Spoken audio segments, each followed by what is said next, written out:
Amici di Storia, buonasera, buonasera a tutti, ben ritrovati, siamo puntualissimi, puntuali, 7 e un minuto, sì. Spacchiamo il secondo come degli orologi svizzeri. Buonasera a tutti. Buonasera Frida, ben Ciao. ritrovata, ben ritrovati a voi che ci seguite da casa per un'altra puntatona del nostro programma aperitivo Storie e, che questa settimana avremo tantissimi ospiti. Tanti davvero. Tantissimi, molto curiosi. Parliamo di argomenti un po' particolari, perché avete mai sentito parlare per esempio dell'hosting? Che cos'è questo hosting? Che cosa sarà? Che cosa? Dopo lo scopriamo. Poi abbiamo un'associazione importantissima qui vicino a noi, vicino a Imola, di Faenza, che sono gli acquarellisti, quindi dei veri e propri artisti, insomma, che tra l'altro molto giovani, anche dei giovani questa sera. Molto giovani.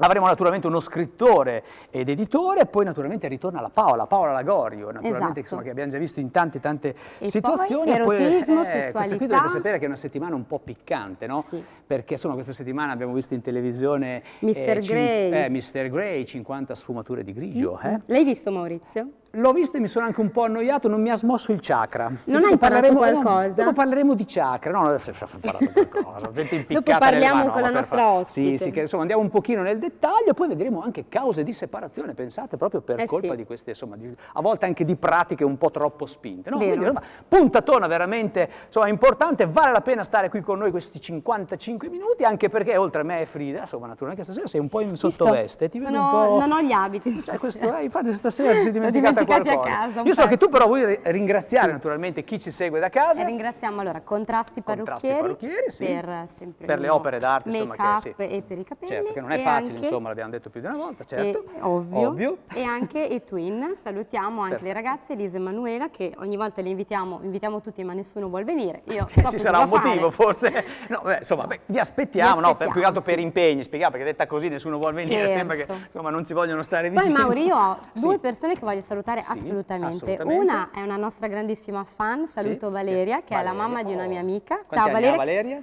Adesso non lo so, Valeria, insomma, però ci guarda sempre ed è super appassionata al nostro programma. Ciao Valeria, ciao, ti aspettiamo anche te qua insieme. Esatto, e poi Mauri salutiamo mia mamma, che ogni volta mi sgrida che non la salutiamo mai. Allora stavolta è una carambata stasera, sì, non capito, quindi seratona veramente, quindi fate bene a rimanere, quindi salutiamo anche la mamma, che ci siamo visti anche l'altra mattina con la tua mamma, non mi ha pagato il caffè, io glielo dico, ok, perfetto, ma salutiamo anche la nostra Lena, che è qua, che si sta, insomma, è sui trampoli questa sera. Lena, vieni avanti, fatti vedere. Guarda che meraviglia, mamma mia, 1,99 m di donna. E me e te messi insieme. Ma poi ne avanzano ancora, complimenti Lena. Come mai dei tacchi così questa sera? Ci vuoi proprio far sfigurare? Porto quelle che ce l'ho a casa. Tutti tu giri a casa così, insomma, sono un po' le tue pantofole. No, non sono come Lady Gaga che gira a casa con alti tacchi. Con alti tacchi? Sì, io non sono così. Lei è alta di su, viene da svitare le lampadine qua in studio. Bene, ok. Grazie Elena, so che insomma hai tantissimo movimento dietro le quinte, quindi andiamo a conoscere la nostra, andiamo a salutare, ormai la conosciamo da tempo, la nostra mitica band, il duo De Basta Mo più uno se ce la fa. Oh ragazzi, ragazzi, siete rimasti in due.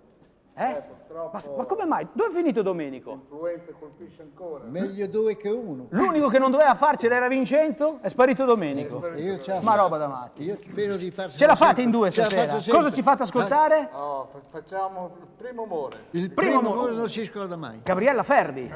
Allora, primo amore non si scorda mai, il duo De Basta Mo più uno che non ce la fa più perché è sparito. Eccoli qua per noi. 10 secondi, via.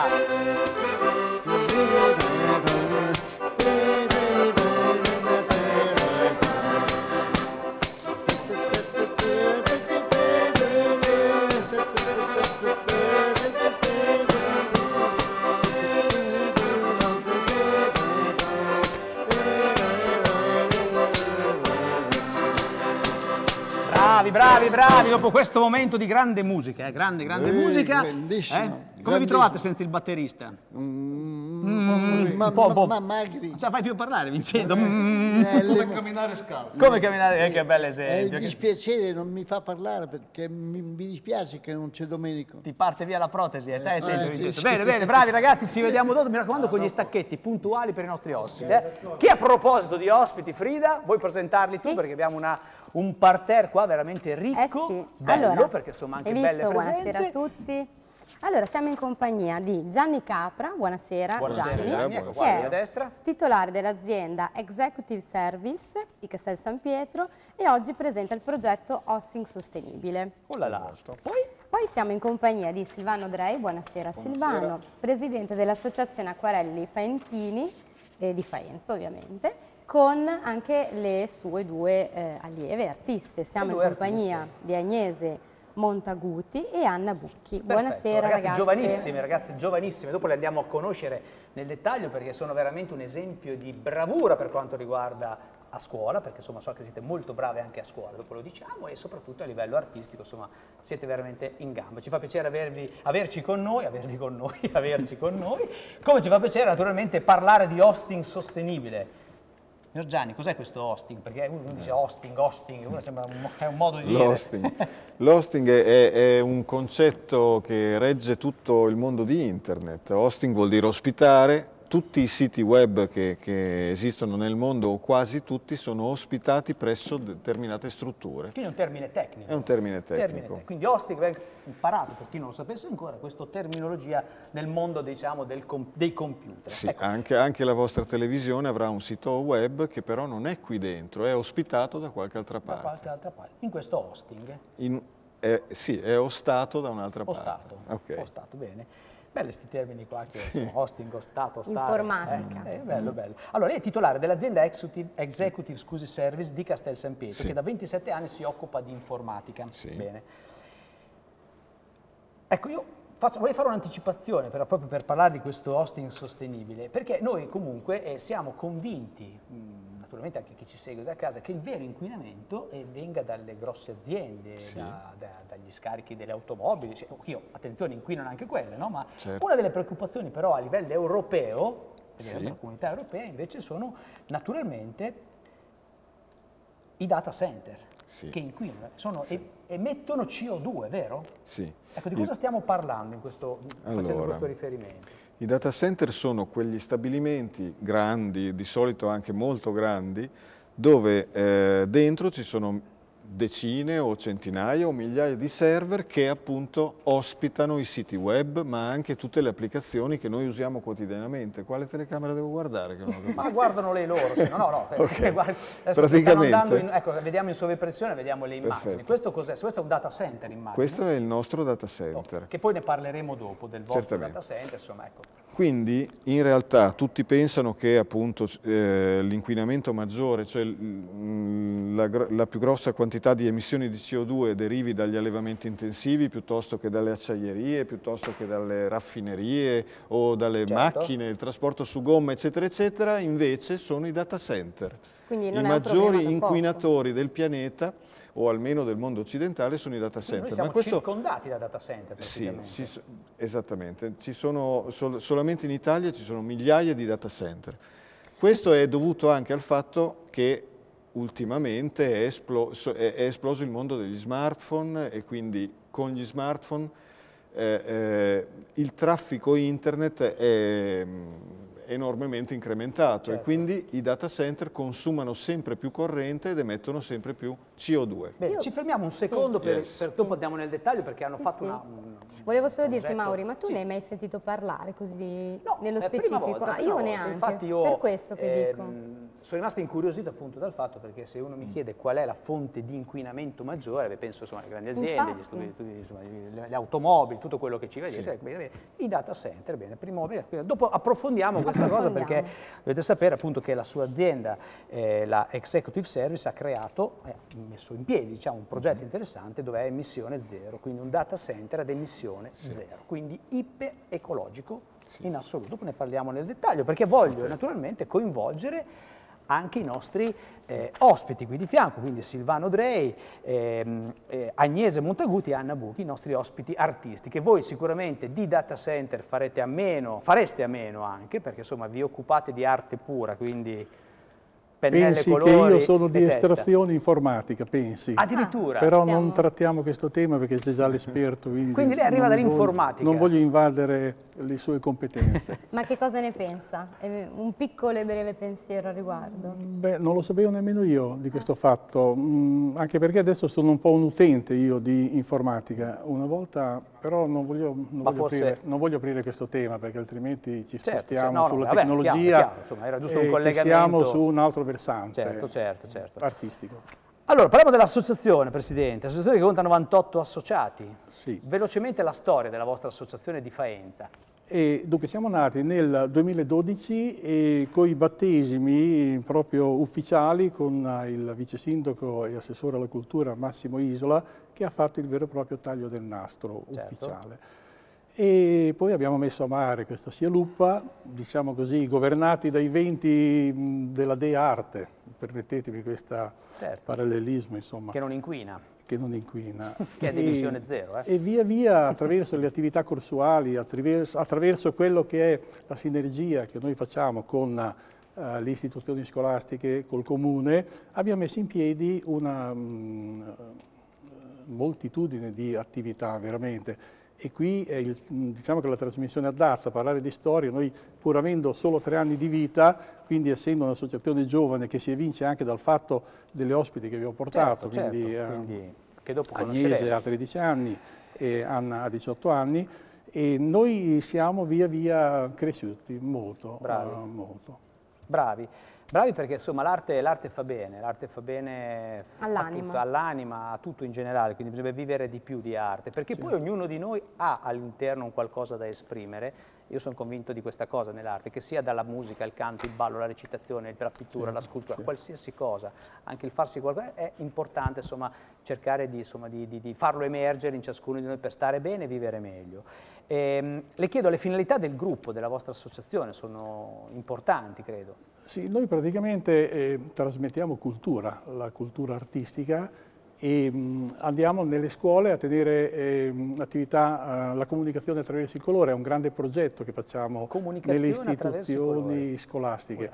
Quarta e quinta elementari, dove fra l'altro io conobbi Agnese, e quando faceva la quinta, magari ve ne parlerà lei. Tutti gli anni coinvolgiamo 200 alunni con un tema affascinante ogni anno, pittorico. Quest'anno il tema è la mitologia, quindi il tema pittorico conclusivo dovranno rappresentare un tema pittorico. Ecco, come è sviluppata la comunicazione attraverso i colori? Mi incuriosisce questo argomento. Sì, praticamente se tu dici ad una persona scrivi un libro, un testo, vai da un bambino, lui scrive un testo, ma invece comunicare con il colore deve comunicare la mitologia, la sua sena mitologica, deve comunicare il suo mito, che cosa faceva, e magari dopo Anna poi ha un quadro afferente alla mitologia, e capirete che lei ha comunicato con il colore. Ok, dopo lo descriviamo. Non ha scritto un testo praticamente. Certo. Facciamo la comunicazione attraverso il colore. Ha accennato ad Anna, naturalmente, che è qui di fianco a me, Anna Bucchi, è 18 anni, quindi giovanissima, ok. Liceo Scientifico di Faenza, media scuola? Non ancora, meglio non dirlo. Perché l'anno scorso 880, ma meglio non dirlo. 880 per un liceo scientifico, tanta roba. Io 880 l'ho rifatto in 5 anni di scuola. Quando andavo a scuola io ho fatto la media in 5 anni. No, complimenti, perché so che sei veramente molto brava anche a scuola, come anche naturalmente Agnese. Quindi credo che non sia un caso, uno bravo nell'arte, poi a scuola insomma la mente lavora in maniera diversa, c'è uno spirito di curiosità, vero? In tutto. Sì, questo sì. La curiosità aumenta man mano che studi e man mano che fai le cose, sempre di più. Certo. Ascolta, ecco, facciamo riferimento a questo quadro che lo vediamo qua davanti. Sì. Vogliamo descriverlo, Anna? È una rappresentazione del mito di Ade Proserpina, quindi ho cercato di rappresentare questa storia in una versione un po' diversa, come se Ade fosse veramente innamorato di Proserpina.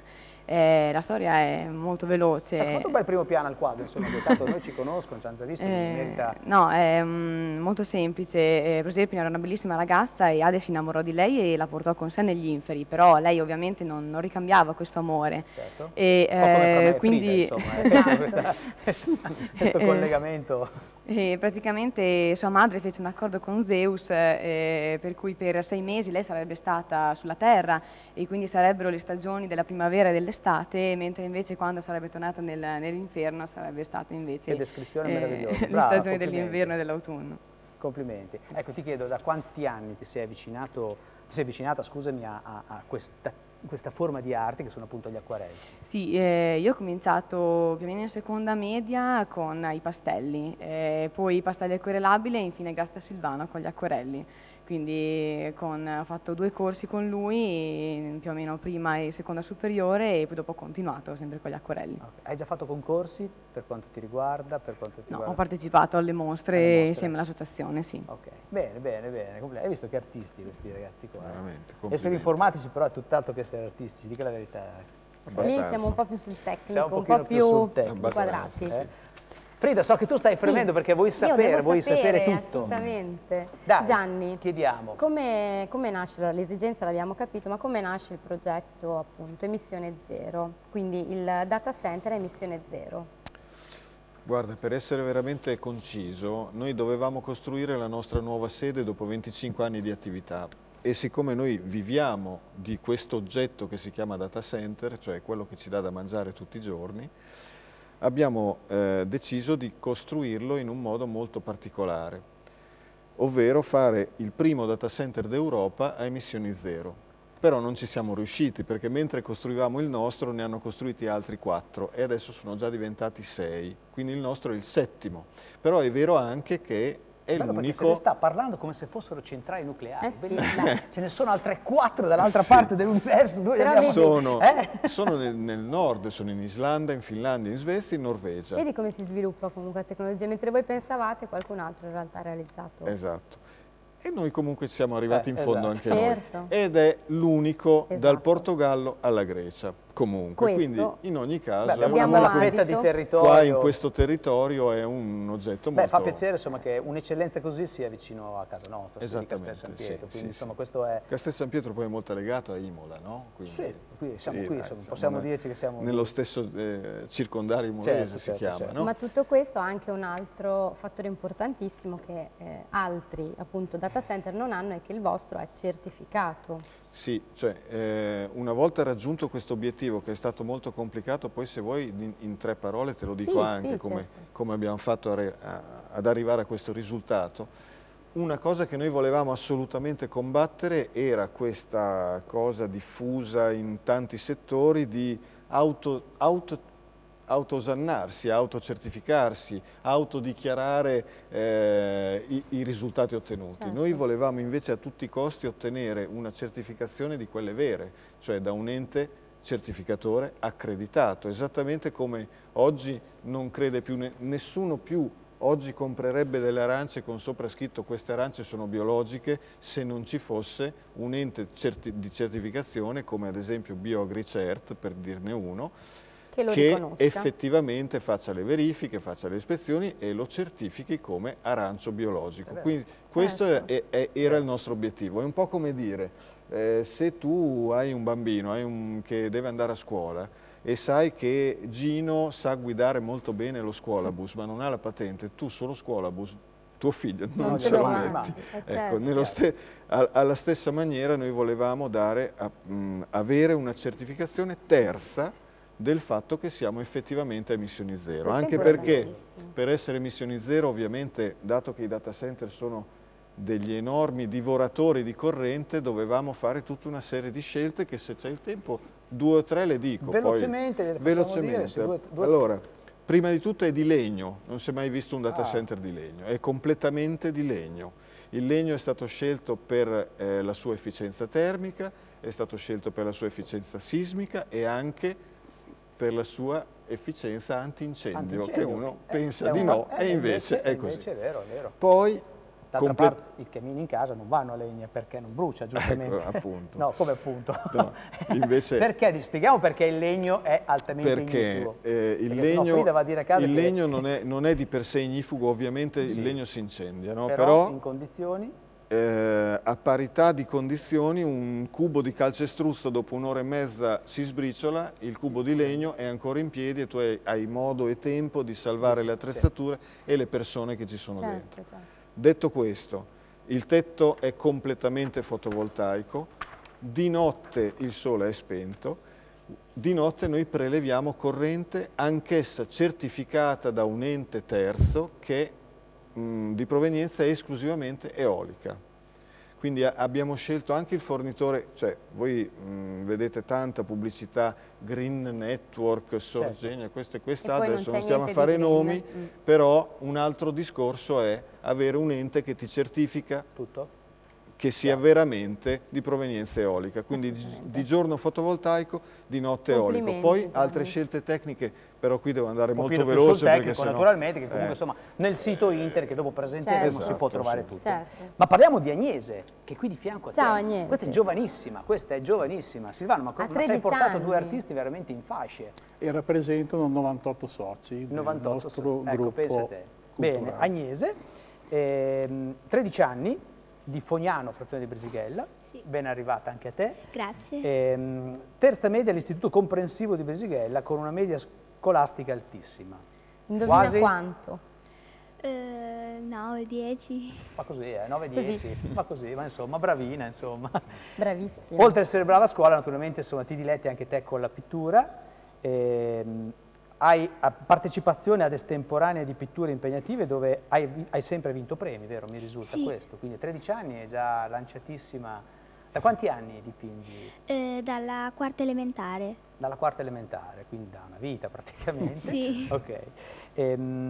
Ecco, cosa ti dà la pittura? Perché la pittura? Come sei ritrovata a essere pittrice?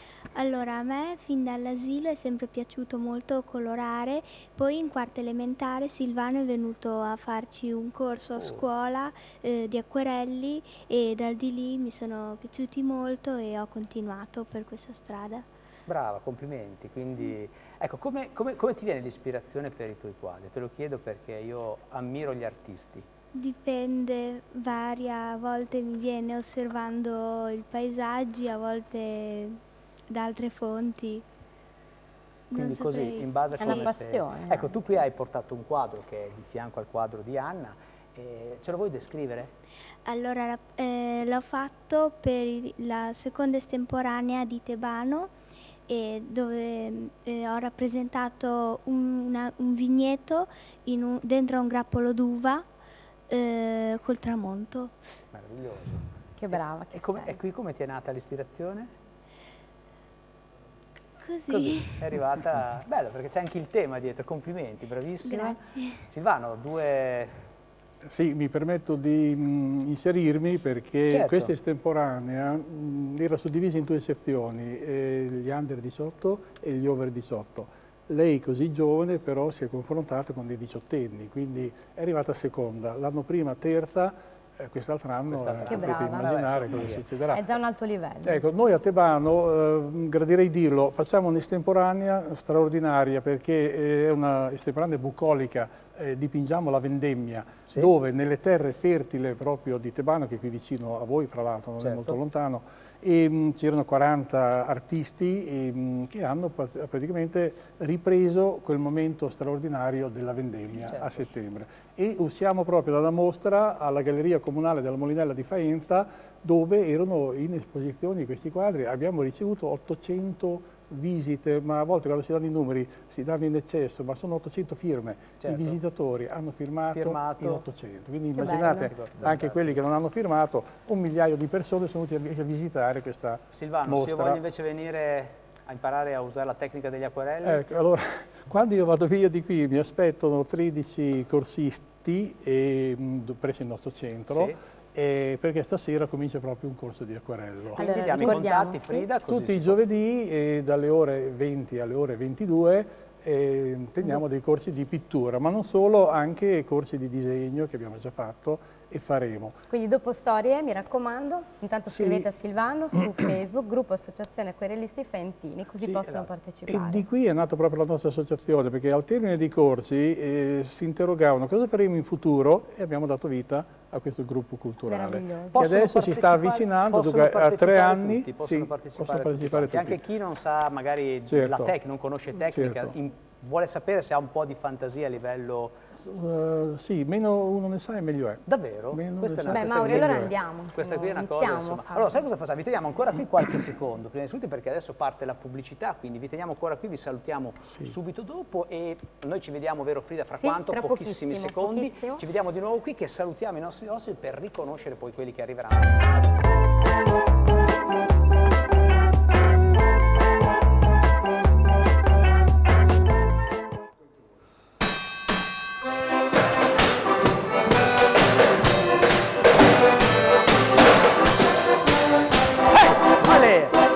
Potrei sostituire Domenico, che meraviglia, bravissimi, il duo De Bastamoia più uno se ce la fa, vedete che bravo che sono, Mauri, mamma mia. tu sei diventato il più uno se ce la fa adesso. Sì, esatto, più una se ce la fa, stiamo bene vicini io e te, più una se ce la fa, forza Lena, è momento del proverbio della settimana, via.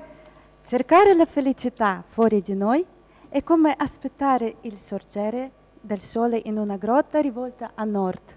Il sorgere, spieghiamo cos'è il sorgere. Scusa per il mio italiano. Tradotto cosa vuol dire? Vediamo un attimino. Vuol dire che bello, la felicità è dentro di noi, sì. non è nelle cose materiali come iPhone, come tablet. Sì, assolutamente. Sono convintissimo di questo. Sì. In russo Lo diciamo anche in russo perché ci Sì. segue da Настоящее счастье внутри нас, не в вещах материальных. Material, complimenti Lena, bel poeta, la felicità sta dentro di noi, Vincenzo anche dentro di Lena sta dentro la felicità e allora siamo arrivati qua insomma per congedare i nostri ospiti che questa sera sono stati veramente deliziosi, diamo un in bocca al lupo grandissimo a queste due artiste giovanissime. Presidente, una cosa velocissima. Il 22 maggio a Persolino, Istituto Agrario di Persolino, dove stanno coltivando ancora oggi quelle qualità delle rose che usavano per dipingere i pittori fiamminghi. Bene. Noi saremo lì in 60 a dipingere quel giardino straordinario. È un appuntamento che diventerà poi una biennale, contiamo di farlo diventare un fiore all'occhiello della nostra associazione. Immancabile. Brava Anna, brava Agnese, complimenti, continuate così e salutiamo naturalmente anche Gianni Capra della Executive Service di Castel San Pietro per questo progetto meraviglioso, insomma, per avere informazioni come insomma, di questo data center a emissione zero, naturalmente nel sito internet che è www.exe.it, quindi EXE, e anche Facebook è exe.it, mi raccomando. Perfetto, bene, vi salutiamo, vai con lo stacchetto e anticipiamo i prossimi ospiti. Bene, potete accomodarvi, grazie. Grazie. Benissimo, eccoli qua, grazie Elena, molto precisa come sempre. Che meraviglia, guarda, belle presenze anche come prossimi ospiti, vero? Ciao. Sì, allora, dobbiamo un attimo accomodarci. Prego. Buonasera. Buonasera, ben arrivati. Allora, siamo in compagnia di Gabriele Mercati, buonasera, scrittore, editore e fiorista. E poi alla tua destra siamo in compagnia di Paola Lagorio. Ciao Paola. Ciao Paola. È una nostra ospite gradita come al solito. Grazie. Presidente dell'Associazione Bendandiana di Faenza. Ciao. Allora, da dove partiamo? Partiamo Io partirei dal fiorista. Dal fiorista, ti ha incuriosito questo? Sì. Però lui è un po' un factotum, lui non fa solo il fiorista, lui è uno scrittore, lui è un editore, lui è un fiorista e cominciamo naturalmente a descrivere quelli che sono i libri che Gabriele hai fatto in questi anni. Dunque io ho pubblicato, non come editore con altri editori, 3 romanzi, di cui uno è questo, è l'ultimo, Ying, il cinese e la ragazza, che tratta un argomento molto attuale perché è proprio uno spaccato di vita dei giorni nostri. Un imprenditore che va in rovina, tenta di suicidarsi, una ragazza lo salva, purtroppo questa ragazza è una ragazza che è stata venduta come schiava ed è costretta a prostituirsi. Quindi i due... È pesante, sì. È pesante, anche se ho cercato di tenerlo abbastanza leggero, eccetera. Il libro comincia che lui sta arrivando all'ufficiale giudiziario e quindi lo cacciano via anche di casa, poi con un mucchio di traversie riesce a venire in Romagna, si rifà un po' di soldi, poi gli rubano tutto e quindi è allo sbando un'altra volta.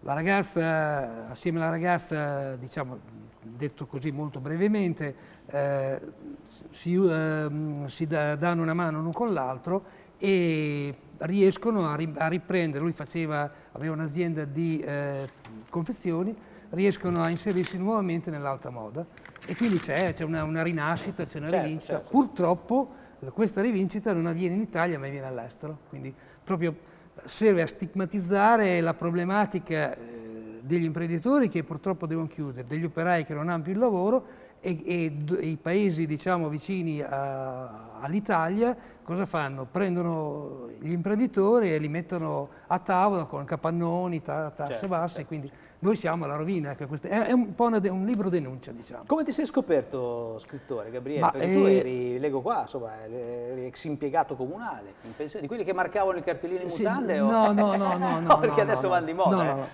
Io guarda, no, il posto fisso va bene, però il posto fisso poi No, sai perché? Mi viene da pensare, visto che fai tante cose, tu che andava a marcare il cartellino. No. Poi andava, il ruscus. esatto. No, allora il ruscus non lo coltivavo. C'erano i miei genitori però che avevano una piccola produzione di floricoltura, di fiori, crisantemi, cose di questo genere. Io sono venuto dopo, quindi, no, è giusta l'osservazione. Io in comune a Ravenna, mi occupavo di edilizia scolastica. E c'erano tantissimi problemi perché purtroppo mancavano sempre i soldi e le scuole avevano bisogno di manutenzione e quindi cercavo, lavoravo, ci sono state delle volte che ho lavorato, sembra impossibile, in certi eventi diciamo che c'era delle emergenze, ho lavorato anche 17 ore al giorno e non mi hanno pagato neanche lo straordinario. Gabriele, fermati lì perché so che tu sei un vulcano di iniziativa, perché non volevo assolutamente trascurare la nostra Paola, che è la presenza femminile, ormai un punto di riferimento per la nostra trasmissione, perché ogni tanto ti ospitiamo volentieri e so che piaci tantissimo. Grazie. Perché insomma hai sempre degli argomenti molto belli. Io poi sono rimasto affascinato per colpa tua, tra virgolette, appunto di Raffaele Bendandi. Io ho scoperto un personaggio qui vicino a noi che è veramente strepitoso. Tant'è che la storia, come diceva, qualcuno gli sta dando ragione, no? Sì, possiamo dirlo? O meglio, adesso la storia sta scoprendo qualcosa che Bendandi però ha pensato e ha studiato esattamente 50 anni fa. Quindi adesso ci sono due ricercatori della California che hanno ipotizzato l'esistenza del famoso nono pianeta. Adesso ne parlano tutte le riviste scientifiche. E questo pianeta per il momento è ipotizzato solo con dei calcoli matematici. Però lo stimolo qual è? Che probabilmente gli astronomi d'ora innanzi si punteranno, diciamo così, gli strumenti soprattutto verso una certa zona dell'universo per vedere se questo pianeta esiste veramente o no. Cioè, hanno individuato in quale zona dell'universo? Sì, hanno individuato la zona dove probabilmente questo, che è la zona più o meno tra la fascia di Kuiper, che è la fascia dove ci sono tutti quei corpi, lì si vede l'immagine molto bella, c'è anche la nube di Oort, è tra Oort, tra la fascia di Kuiper e la nube di Oort ci dovrebbe essere questo pianeta. Tu pensi che probabilmente nel passato possono anche averlo visto, ma le immagini possono non essere state così chiare, quindi l'attenzione. E allora uno dei progetti di lavoro che si farà prossimamente quale sarà?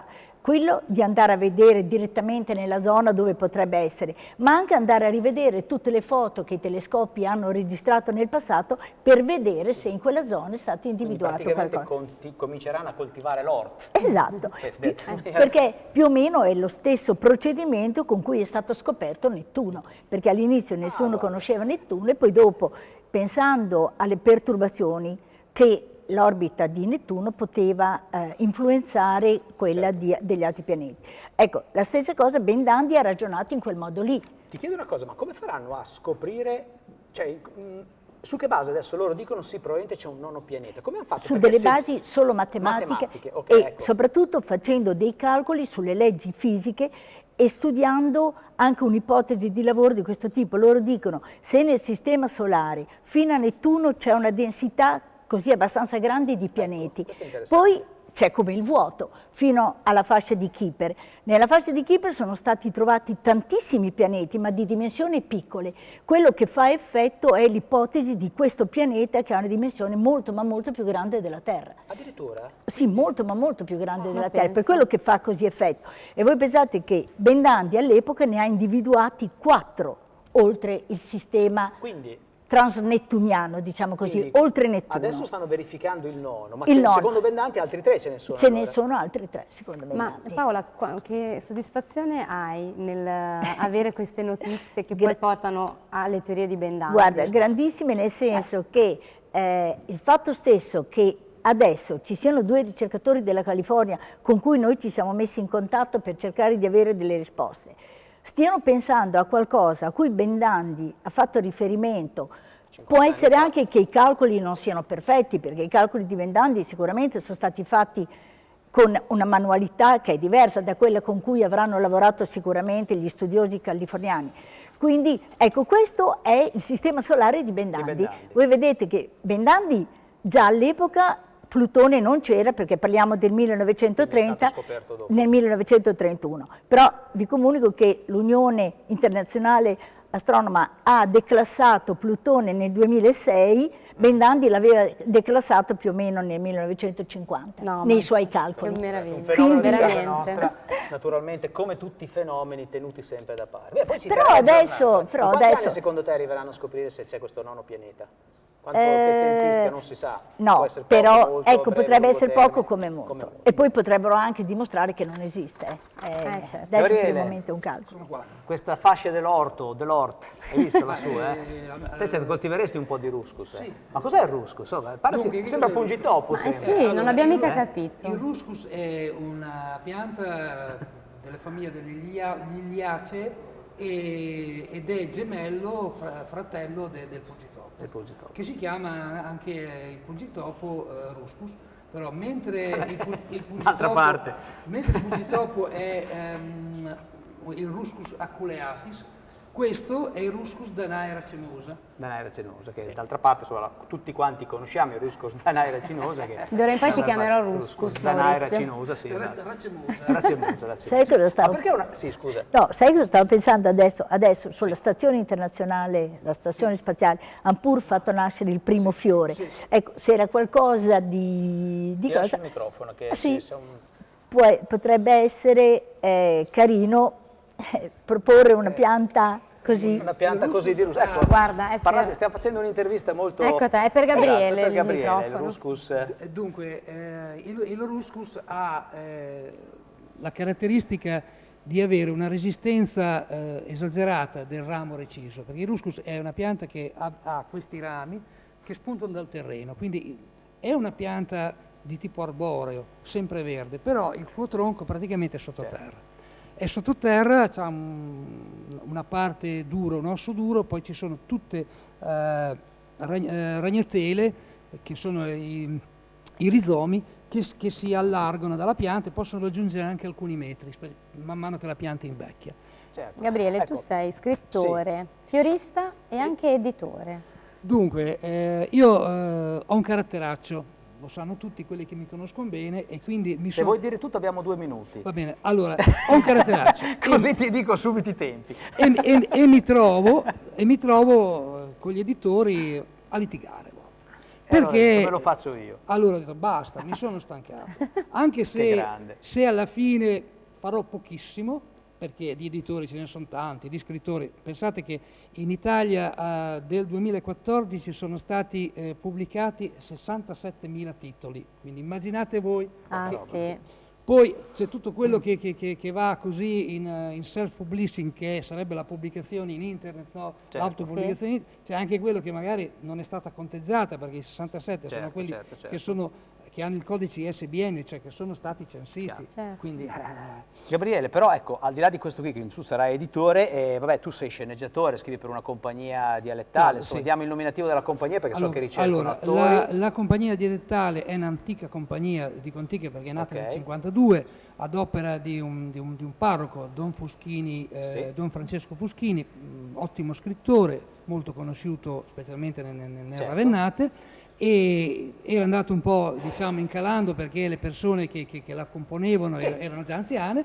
Abbiamo bisogno di attori nuovi, di figure nuove. C'è bisogno di figure nuove. Mi raccomando, scrivete. Specialmente, non tanto le donne si prestano di più, specialmente uomini che vogliono mettersi, diciamo, in gioco. Allora io ricorderei Facebook, Gabriele Mercati, così se avete bisogno, piacere, mi raccomando, scrivete su Facebook. Anche perché il prossimo progetto è interessante, ti vogliamo qui a presentarlo perché è una raccolta di racconti brevi, una città, un villaggio, una strada, una storia. Ti teniamo in stand by perché vogliamo che torni a parlare solo di questo, perché sennò non ci stai dentro coi tempi. Però parliamo di questo quando sei pronto. Io ricorderei, Maurizio, anche il sito è www.editore.it. spedizioni.org. Mi raccomando, così insomma a casa se c'è qualcuno che ha bisogno di lavorare. Mentre Paola, prima di congedarci, parliamo di una mostra che adesso naturalmente si sta svolgendo, Cosmogonie.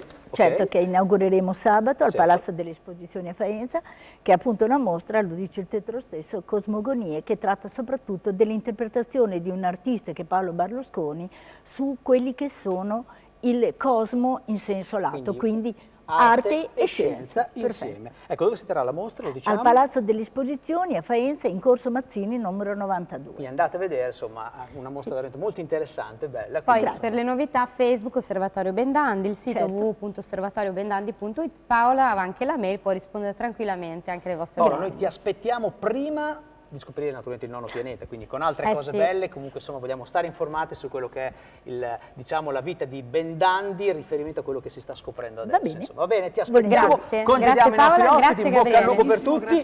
Grazie. Ciao a tutti, eccoli qua, vai con lo stacchetto, via, stacchettino, perfetto, via.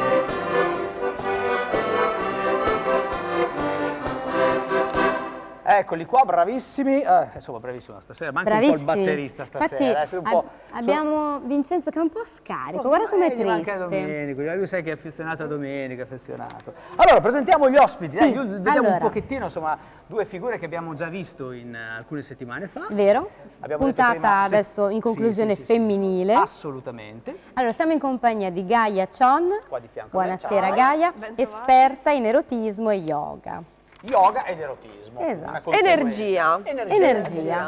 E poi siamo in compagnia di Irene Bonora, buonasera Irene, avvocato matrimonialista. L'avvocato più bello d'Italia, È troppo buono. Giovane, bello, anche un sorriso meraviglioso, giuro. Io mi separerei solo per andare a portare la causa con... Spero che tua moglie stia guardando la puntata. Io gli ho lanciato un'idea, che ne dici magari? Allora, settimana piccantissima, 50 sfumature di grigio, insomma... Mamma mia, se ne viste insomma tutte cose, fantasie assurde, quindi insomma... Hai scoperto qualcosa di nuovo? No, brava Gaia, mi hanno chiesto qualche consiglio, ma sì, va bene. Sapevi già tutto, ho capito. Gaia, tu cosa ne pensi? Piccola parentesi, di questo Mr. Grey, di questo film? Ma in realtà è molto meno stravagante come personaggio della realtà, cioè ci sono tanti uomini che hanno, a parte una doppia vita, a parte le battute sulle mogli, però insomma ci sono uomini che praticano bondage, che stipulano quasi dei contratti erotici, ma ci sono tantissime donne. Esiste una roba del genere in giro nel mondo? Perché mi è capitato come insegnante di yoga, appunto e blogger di erotismo, di tenere anche dei seminari in ambiti legati alla sessualità e scoprire che magari non è tra i miei gusti, però che tantissime donne vorrebbero trovare il loro Mr. Grey.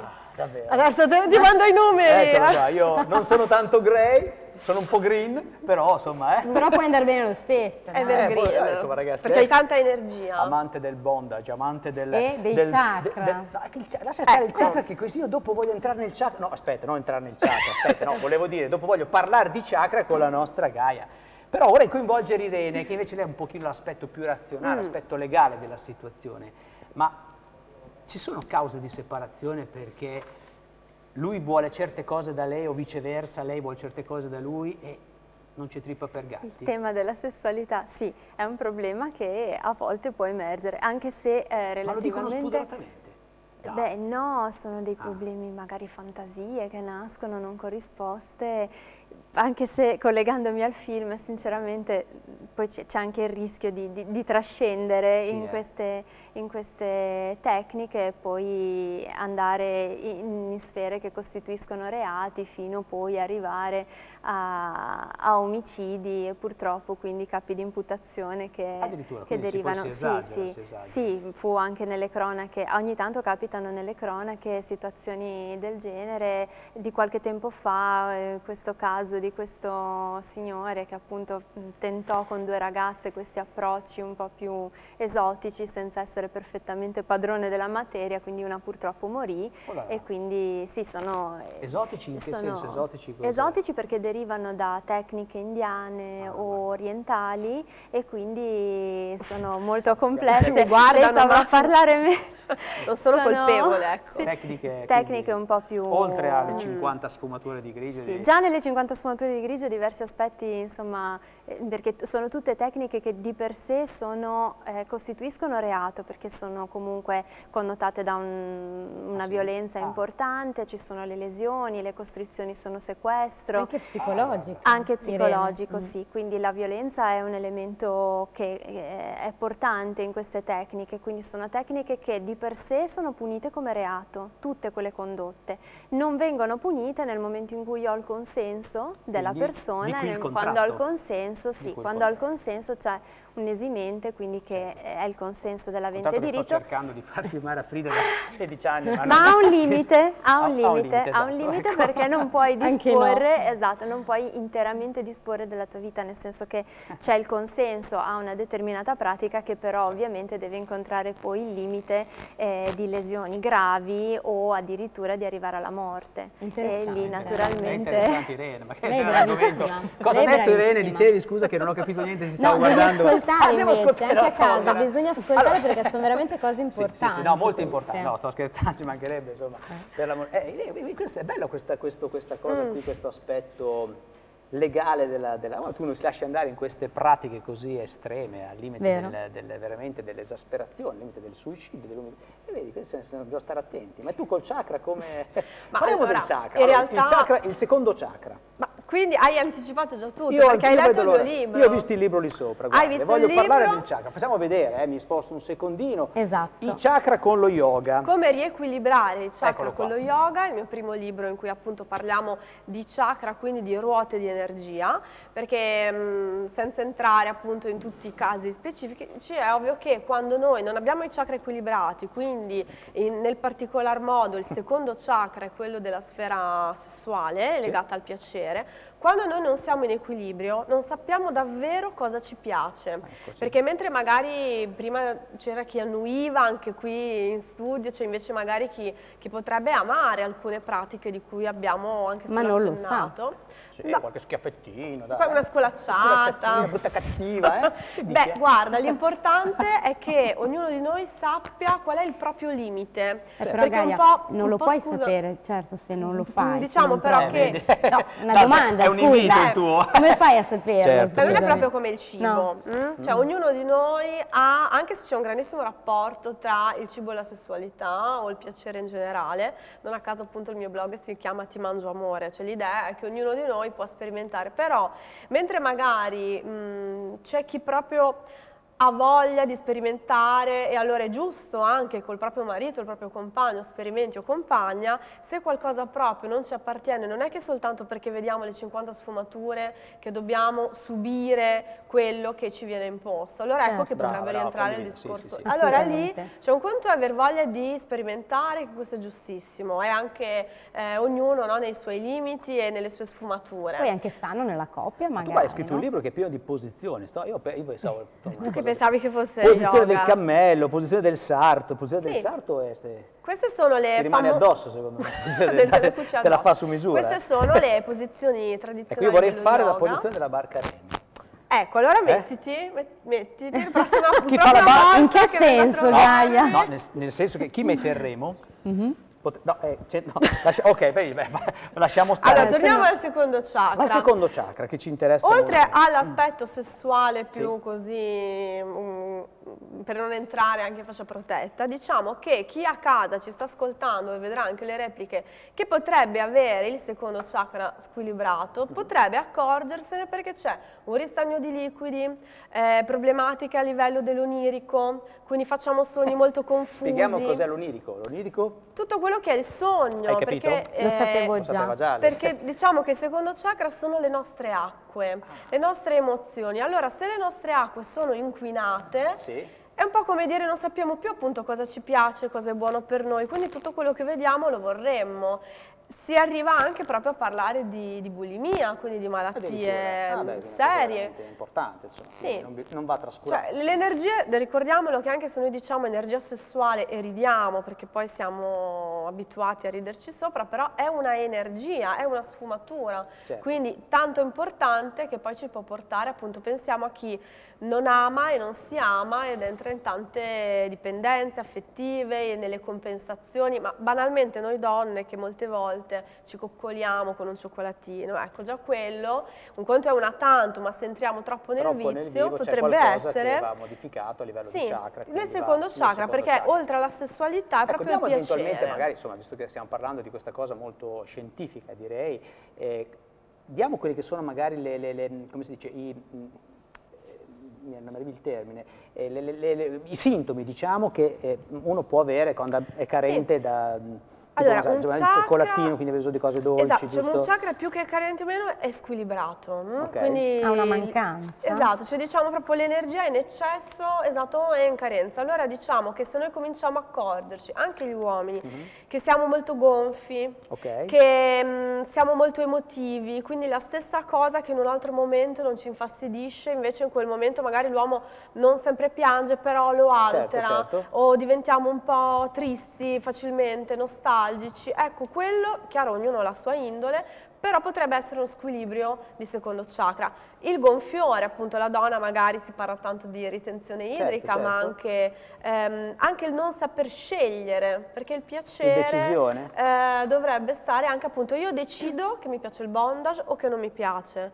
Poi, come ci diceva anche Frida, posso provare, certo, è una scelta anche quella di provare, però non mi lascio influenzare, quindi tutte le persone particolarmente influenzabili possiamo dire che hanno uno squilibrio di secondo chakra. Ecco, tutto questo con lo yoga riusciamo, con lo yoga si mette un po', si sistema, si va a riequilibrare un pochettino. Lo yoga, come dico molte volte, è un po' un grande atto di egoismo sano, cioè io imparo a occuparmi di me stesso, me stessa in modo molto serio, quindi mi ascolto in tutte le parti di me, compresa anche appunto la sfera sessuale, che a volte, come dicevamo anche prima, un po' prima di iniziare la trasmissione, a volte le coppie che scoppiano perché magari nell'ascoltarsi, nel fare un percorso anche evolutivo, vanno in una direzione diversa. Confermi, Irene, di questo? Confermo, perché si inizia in due in un percorso che si pensa di poter portare avanti nello stato in cui lo si inizia, quindi con le proprie convinzioni, il proprio vissuto e anche aspetti del proprio vissuto che magari poi vengono in contatto con eventi all'interno della coppia che possono poi portare a dei cambiamenti di carattere, delle incomprensioni e della mancanza di dialogo, quindi l'equilibrio di ciascuno è un equilibrio importante che aiuta un equilibrio anche di coppia. Ecco, ti chiedo una cosa, io so che tu sei, tu come tanti altri tuoi colleghi sicuramente, prima di intraprendere una causa di divorzio comunque cercate di sistemare, se c'è spazio, no?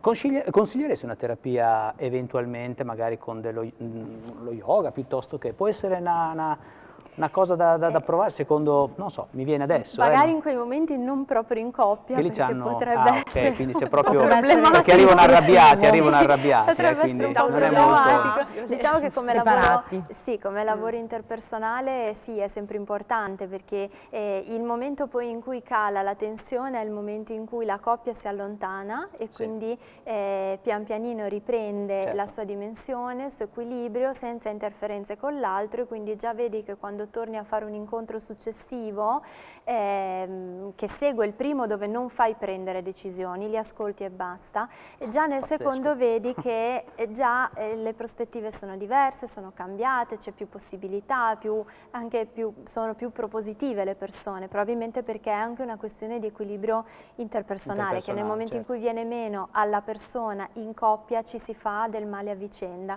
e quindi si porta degli scompensi reciproci che un periodo di allontanamento possono effettivamente colmare e servire a quantomeno a ripristinare un dialogo, a volte ripristinano anche la coppia. Io oggi ho letto una cosa, adesso vorrei dirlo visto che siamo proprio in tema, una frase bellissima. Allora, vivere insieme, in coppia, non significa stare bene insieme, quindi come coppia, ma cercare di far andare d'accordo il tuo io, quindi la parte femminile e la parte maschile, che si conosceranno all'interno della coppia. Quindi le due figure che nascono in realtà all'interno. Lena, vuoi accomodarti intanto, perché vorrei chiudere naturalmente, dopo salutiamo anche Irene, con uno spettacolo che andrà in scena brevissimo. Esatto. Sì, che in realtà può centrare quel secondo chakra, perché è anche il chakra della sessualità e della libertà sessuale. Il 13 febbraio a Modena sarò con un reading legato all'anzianità nel mondo LGBT. Bene, vi vogliamo ancora in studio per approfondire questo. Noi vi salutiamo e ci diamo appuntamento con le mie donne meravigliose, salutiamo la nostra anche band, Irene, i nostri ospiti. Alla prossima settimana. Ciao. Ciao a tutti, vai con la band, via!